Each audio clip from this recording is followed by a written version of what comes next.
फ्रा गासिबो नहीं अच्छा लगा तो सब्सक्राइब शेयर करते रहो चलो बाय बाय हेलो फैमिली गर्ल्स ना तुम्हारे kan IPL में good news पैसे बहुत भाल itu location tuh hello family दाख्लै जे मोनसे जादोंमोन ना जाथाय सासे हिनजाव गोनांखा हौवाया बा गथ' उन्दै गोनांखा हौवाया सासे सिख्लाखौ लाना खारनाया बे सिख्लाखौ लाना खारनाय बा सेरफांगुरि साइडनि जिउथि बसुमतारी आरो गारबारि साइडनि गेरेमसा गयारि होननाय गेरेमसा गयारि बिथांमोना खारदोंमोन ना आरो गेरेमसाहा उन्दै फिसा गोनांखा होननानैबो मिथिखायो 2 मासनि गथ' दं होननानैबो बेखौ मिथिगौ गेरेमसाखौहाय दा बिथांमोनाहाय मोनसे जायगायाव दङ दहाय आंहा खबर हरदों बावाखै खबर हरनाया मथा मथि आधा घन्टा सिगांसो जाबाय आरोखि ना आंनो खबर हरनाया खासे जायगा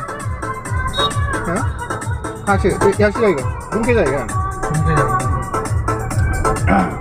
ओमफ्राय खबर हरनाया बावाखै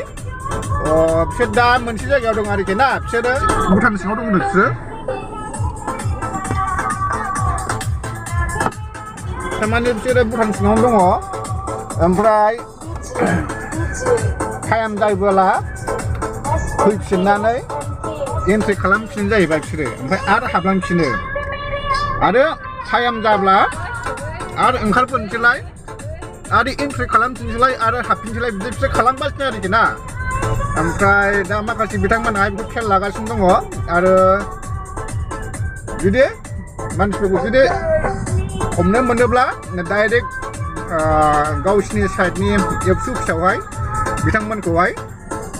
दोनहैगोन आरोखि दहाय आंनो बिदि बुंहरदों आरोखि बिसोरो दा मोनसे भिडिअ आंनो हरगोन बिसोरो जुदि नंगौबानो ओमफ्राय बिसोरो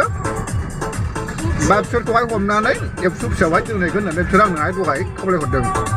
दा हमनो हाबालाय मोजां आरो जाखिनि पानिशमेन्ट होनांगौ बेखौहाय एबसु अफिसनि बिथांमोनाहाय हानायखिनिखौ पानिशमेन्ट हो आरो पानिशमेन्ट होथावैखौहाय पानिशमेन्ट दा हो आरो पानिशमेन्ट होथावखौ पानिशमेन्ट हो आरो बिसोर पानिशमेन्ट होनो हायो आरोखि ना दा आंनि खोन्थाहरनांगौआ दा नोंसिनिसिम बेल'सै दाख्लैबो आङो निउसाव होनायखाय आरो आंबो मोनसे कन्टेन्ट लाबोनायखाय दा बेखौ आङो नोंसिनो बिथांमोनाहाय आं खोन्थाहरनाय जाबाय आंबो बिराद जायगा आं फाथायहरदों बिनि फट'खौहाय ओमफ्राय बे जाम्बा एमजिआथ' बाहाय माने हाबसननानै